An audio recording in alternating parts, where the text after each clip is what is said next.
I don't know about you, Mr. Monkey, but there's something I just can't stand is cleaning the house. Just awful. Oh, hello, camera one. How are you? I was just talking to Mr. Monkey about what they're doing in That's Life, cleaning the house. Can't stand it. Now, did you see Anne organising everybody, responsibilities, duties? Well, she was using some language that I want to study with you now. Did you hear these sentences? Jack said, "So what do we have to do?"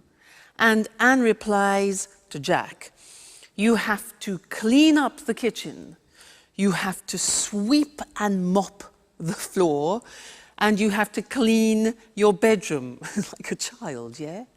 And to Alice, she says she has to clean the living room, she has to throw all the magazines out, and she has to put the CDs in order, like organize them. And this is the use of the verb have to plus the infinitive, talking about duties and responsibilities. So let's look at other situations using have to. For example, I have a very important responsibility in my life, and you know who that is? Yeah, Suki. You know, it's a great responsibility if you have a dog. Let me tell you about it. For example, I have to take her for a walk at least twice a day. I have to feed her, give her food. What else? I have to keep her company too, because when she's alone, she often barks. You know, barks. Arr, arr, arr, arr, arr. So I have to keep her company. What else? Oh yeah, if I go on holiday, I have to find her kennels. Kennels is like a hotel for dogs, so that she is looked after. So she's a great responsibility. Think of my boyfriend. Now, he's a professional jazz musician, and he has responsibilities. For example, he has to practice at least 4 hours a day. He has to learn new songs. What else? He has to attend master classes, for example, and he has to work at night. Now, what about you? I'm sure you have responsibilities and duties. What do you have to do? You have families, maybe.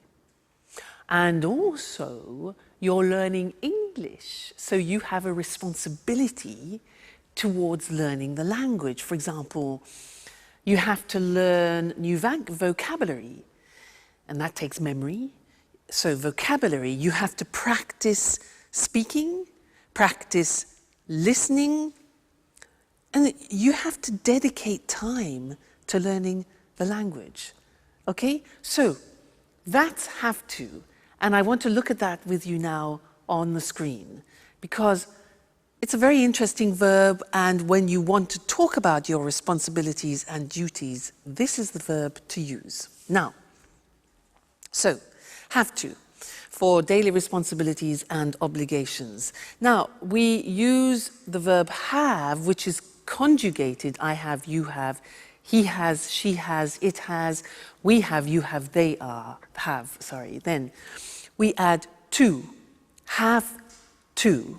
Okay, that's very important. Then we add the infinitive. So, an example, I have to use a computer at work. Now, did you hear my pronunciation? I have to.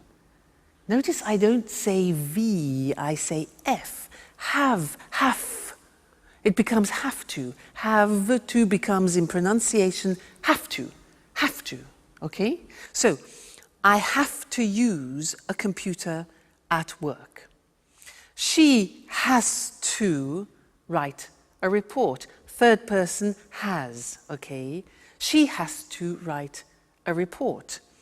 He has to answer emails, all right?